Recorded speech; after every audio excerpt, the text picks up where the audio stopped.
안녕하세요. 2026년 새해.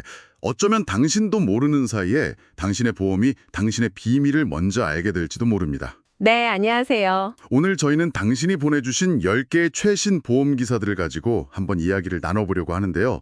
이걸 보니까 이제 보험이 단순한 안전망을 넘어서서 뭐랄까 우리의 삶을 예측하고 또 평가하는 그런 시대가 오는 것 같아요. 네, 맞습니다. 오늘 우리가 살펴볼 이야기들은 그냥 보험료가 올랐다, 새 상품이 나왔다, 이런 단편적인 정보가 아니에요. 이 조각들을 잘 맞춰보면요. 위험이라는 걸 우리 사회와 보험 산업이 어떻게 보기 시작했는지 그 거대한 패러다임의 변화가 보이기 시작할 겁니다. 그리고 그 변화의 중심에 바로 우리가 있는 거고요. 바로 그렇죠. 좋습니다. 그럼 가장 먼저 우리 지갑에 가장 직접적인 영향을 주는 이야기부터 시작해보죠. 착한 실손이라고 해서 가입했던 4세대 실손 보험료가 최대 20%나 오르고 5년간 멈춰있던 자동차 보험료도 오른다는 소식이에요.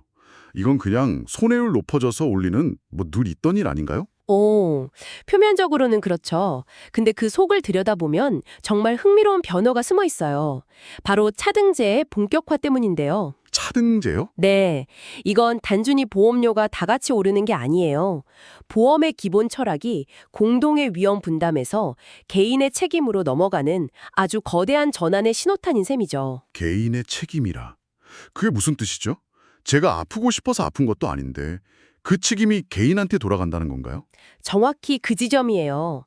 4세대 실손보험은 건강보험이 적용되지 않는 비급여 진료를 얼마나 이용했느냐에 따라 다음 해 보험료가 결정되거든요. 예를 들어 작년에 비급여 진료를 한 번도 안 받았다. 그럼 보험료가 할인되고요. 만약 300만 원 이상 받았다면 최대 300%까지 할증될 수 있는 거예요. 300%요? 와. 네. 즉, 당신의 의료 이용 패턴이 곧 당신의 금융 비용이 되는 시대가 본격적으로 시작됐다는 의미죠. 자동차 보험도 마찬가지고요. 듣고 보니 이건 완전히 다른 이야기네요.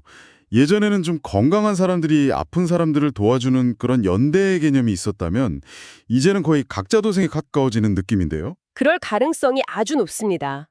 앞으로 우리가 이야기할 AI 기술과 이게 맞물리면 당신의 모든 생활 습관이 보험료에 반영될 수도 있는 거죠. 그렇군요. 그럼 이제는 어떤 상품이 제일 싼가 이걸 물어볼 게 아니라 내 생활 방식에 가장 유리한 상품이 뭔가 이걸 고민해야겠네요. 바로 그거죠. 질문이 바뀌어야 하는 시대가 온 거예요. 알겠습니다. 다음은 건강 이야기인데요. 갑상선암 환자가 41만 명을 돌파했다는 기사입니다. 흔히 착한 암이라고들 하는데 보험금 받을 때 보면 전혀 안 착하다 이런 말이 있더라고요. 네, 바로 그게 핵심이죠. 근데 저는 이 문제를 좀 다른 각도에서 보고 싶어요. 많은 분들이 암보험 5천만 원에 가입하면 어떤 암이든 5천만 원이 나올 거라고 생각하시거든요. 그렇죠. 보통 그렇게 생각하죠. 하지만 약관을 보면 갑상선암은 유사암이나 소외감으로 분류돼 있어요. 그래서 일반암 진단금의 10%, 20%, 그러니까 500만 원에서 1,000만 원 정도만 지급되는 경우가 대부분이에요. 잠시만요. 그건 좀 이상한데요? 의학적으로는 분명히 암인데 보험사가 자체적으로 등급을 나눠서 지급액을 깎는다는 거잖아요. 이건 좀 소비자를 기만하는 행위처럼 들릴 수도 있겠는데요? 을 설계할 때 발병률이 높고 치료비가 상대적으로 적게 되는 암들을 따로 묶어서 보장 금액을 달리 정할 수 있거든요. 아, 문제는 가입할 때 이런 내용을 제대로 설명을 못 듣거나 꼼꼼히 확인하지 못하는 경우가 태반이라는 거죠. 그냥 암이라는 단어에만 집중하다가 중요한 세부 내용을 놓치는 거예요. 결국 또 소비자가 똑똑해져야 한다는 결론이네요. 지금 당장 제 보험증권을 열어서 유사암 보장 금액이 얼마인지 확인해 봐야겠어요. 네. 만약 너무 적다면 이 부분만 따로 보강하는 상품을 찾아보는 것도 좋은 방법이 될 수 있습니다. 이제는 보험도 종합선물 세트처럼 하나로 끝내는 게 아니라 나한테 부족한 부분을 레고 블록처럼 맞춰서 보완해야겠군요. 맞아요. 그런 조립형 사고방식이 꼭 필요합니다. 네. 위험 얘기가 나온 김에 새로운 종류의 위험도 한번 보죠. 요즘 전기차 화재 때문에 불안감이 크잖아요. 아, 맞아요. 주차장에서 충전하기도 무섭다는 분들도 계시더라고요. 그런데 화재 원인을 따지기 전에 최대 100억 원까지 먼저 배상해주는 제도가 생긴다고요? 네, 무공해차 안심보험이라는 건데요. 여기서 정말 중요한 건 무과실 배상이라는 개념이에요. 기존에는 불이 나면 이게 차량 결함인지 배터리 문제인지 소비자가 직접 입증해야 했어요. 그 과정이 몇 년이 걸릴 수도 있고요. 그동안 피해본 이웃들은 정말 막막했겠네요. 그렇죠. 보상받을 길이 없는 거죠. 아, 그러니까 이제는 일단 피해 복구부터 해주고 책임 소재는 나중에 제조사랑 보험사가 알아서 따져라 이런 거군요. 이건 단순히 전기차 소유주만을 위한 제도가 아니에요. 전기차라는 새로운 기술이 우리 사회에 안착하기 위해서 예측 불가능한 위험을 개인이 아니라 사회 전체가 함께 부담하는 구조를 만든 거죠. 이런 사회적 안전망이 있어야 사람들이 안심하고 새로운 기술을 받아들일 수 있겠네요. 네, 이웃의 피해까지 보호하는 강력한 안전장치가 생긴 셈입니다. 네, 이런 안전망이 생기는 건 참 반가운 소식입니다. 그런데 이런 안전망이 꼭 위험 대비에만 있는 건 아니잖아요. 내 집 마련처럼 인생의 중요한 계획을 세울 때도 금융안전망이 필요한데 마침 그 문턱이 조금 낮아졌다는 소식이 있네요. 아, 주택담보대출 이야기군요. 네, 연말에 꽉 막혔던 주택담보대출 한도가 늘어났다고요. 네, 핵심은 은행들이 모기지 신용보험 MCI 가입을 다시 허용하기 시작했다는 거예요. 이게 왜 중요하냐면 보통 주택담보대출을 받을 때 방공제라는 것 때문에 한도가 수천만 원씩 깎였거든요. 아, 그거요? 나중에 세입자가 들어올 경우를 대비해서 은행이 미리 그 보증금만큼 빼고 빌려주는 거잖아요. 정작 나는 세를 줄 계획이 없는 대로 깎여서 아쉬울 때가 많았어요. 맞아요. 바로 그 방공제 금액만큼을 이 보험에 가입하면 대출 한도로 더 받을 수 있게 되는 거죠.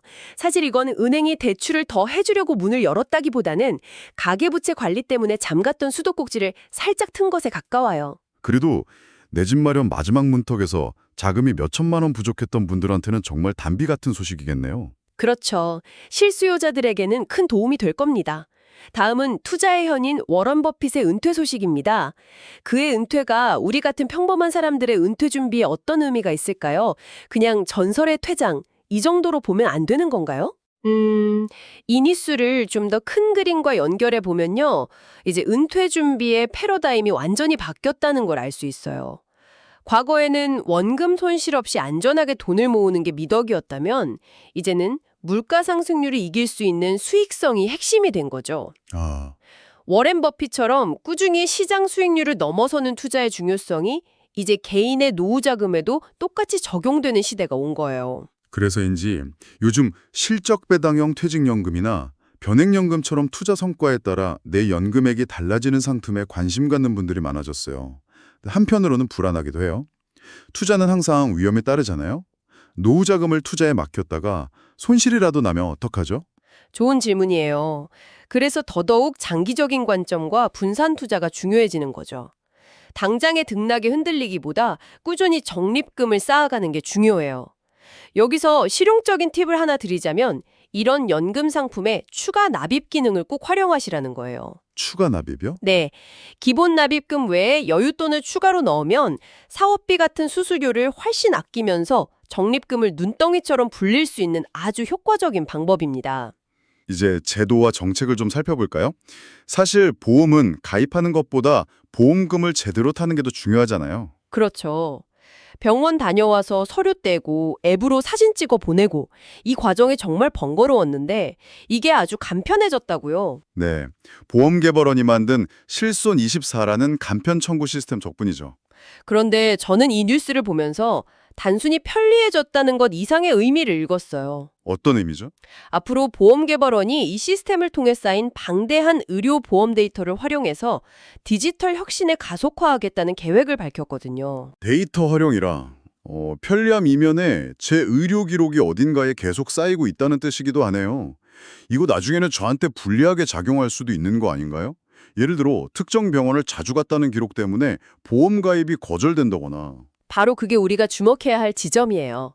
이 시스템을 K보험 인프라라는 이름으로 동남아에 수출까지 한다고 하니까 기술적 완성도는 세계적인 수준이 될 거예요. 하지만 그만큼 데이터의 소유권과 활용 범위에 대한 사회적 논의와 투명한 규제가 반드시 뒤따라야겠죠. 기술의 발전이 항상 우리에게 이롭기만 한 건 아니니까요. 네, 비슷한 맥락에서 사회 안전망이 더 튼튼해졌다는 소식도 있네요.